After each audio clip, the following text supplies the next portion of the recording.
आज हम आप लोगों के समक्ष पद्मावत जो कि मलिक मोहम्मद जायसी द्वारा रचित है उसका मानसरोदक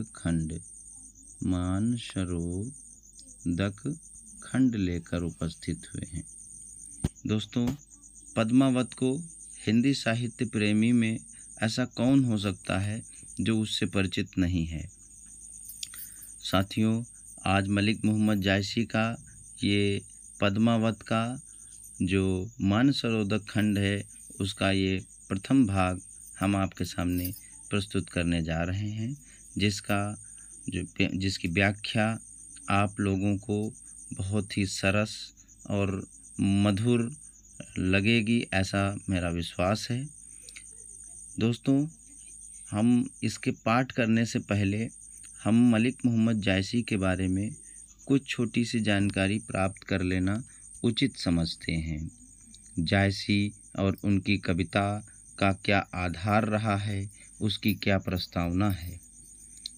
दोस्तों, हम आपके सामने एक ऐसे खालिस मानुस को प्रस्तुत करने जा रहे हैं जो साहित्य जगत में जिसको छोड़कर हम सूफी साहित्य की कल्पना भी नहीं कर सकते।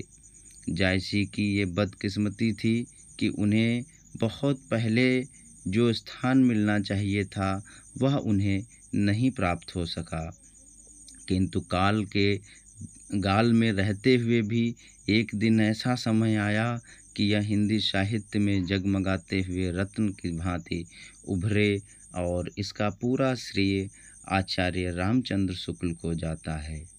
एक ऐसे कवि जो लिखते हैं, जो रिलाई रखत कैलेई गाढ़ी प्रीत नयनन जल भेई, अर्थात अपने रक्त से प्रेम को प्रदर्शित करने वाले ऐसे महान कवि, अद्वितीय कवि, अनुपम कवि जो उपेक्षित रहे और उनको साहित्य जगत में वह स्थान तत्काल न मिल सका जो मिलना चाहिए था। कवि ने अपने बारे में लिखा है, एक नयन कवि मोहम्मद गुनी, सोई विमोहा जय कवि सुनी, अर्थात ये एक आँख के ये कवि थे और इनका खुद पे दावा था कि जिसने भी इनकी कविता को सुना वो मोहित हुए बिना नहीं रह सकता। एक आपको बताना चाहेंगे कि एक अब्दुल कादिर बदायूनी हुए हैं जिन्होंने अबुल फजल भी हुए हैं, एक जिन्होंने आईने अकबरी लिखा है। उसमें क्या किया कि उस समय सूफ़ी काव्य परंपरा में जितने भी कवि आते थे उन सभी का वर्णन तो उन्होंने किया, जैसे कि मुल्ला दाऊद के चंदायन की प्रशंसा में भी उन्होंने लिखा, कुतुबन मंझन आदि के नाम भी लिए, पर जायसी का कोई अता पता न चला।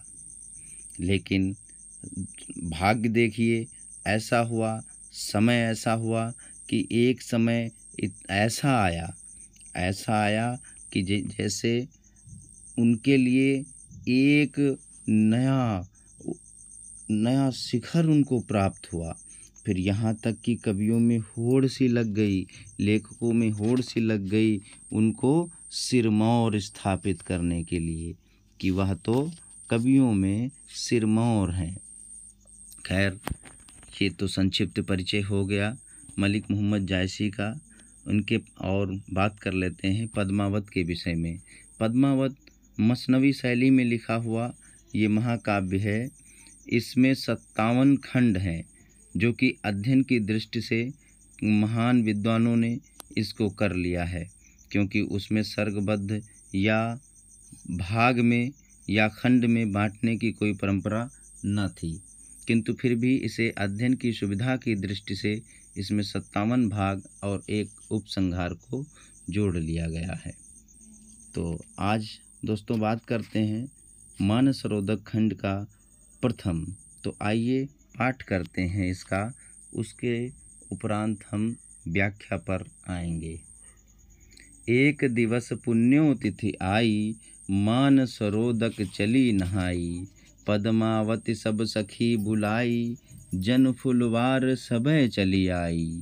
कोई चंपा कोई कुंद सहेली, कोई सुकेत करना रस बेली, कोई सुगुलाल सुदर्शन राति, कोई सो बकावर बगुचन भांति, कोई सो मौल सिर पुह पहावती, कोई जाहि जूही सेवती, कोऊ सोन जरद कोऊ केसर, कोऊ सिंगार हार नागेसर, कोई कूजा सदबर्ग चमेली, कोई कदम सुरस रस भेली।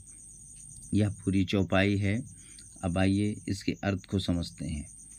कवि कहता है, मलिक मोहम्मद जायसी ने इसमें लौकिक प्रेम या लौकिक परिदृश्य से अलौकिक पक्ष को निरूपित करने का प्रयास किया है।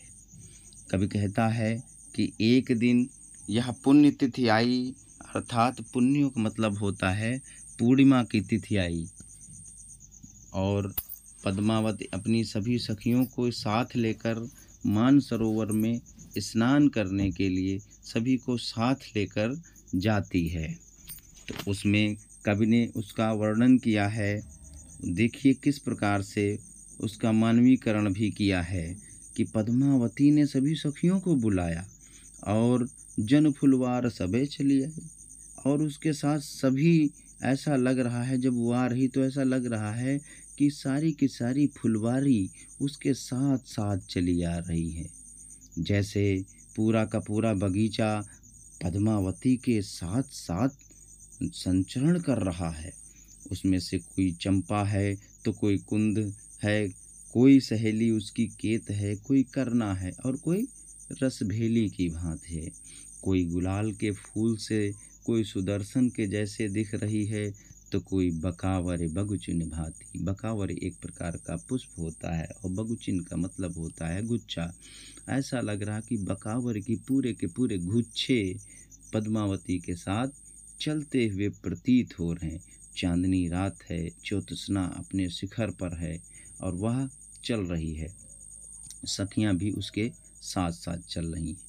कोई सो मौल सिर पुह पावती, को जाहि जूही सेवती, अर्थात कोई तो मौल सिरी है, कोई तो पुष्पावती है, और कोई कोई तो ऐसी जूही की भांति प्रतीत हो रही है कि उसका कहना ही क्या।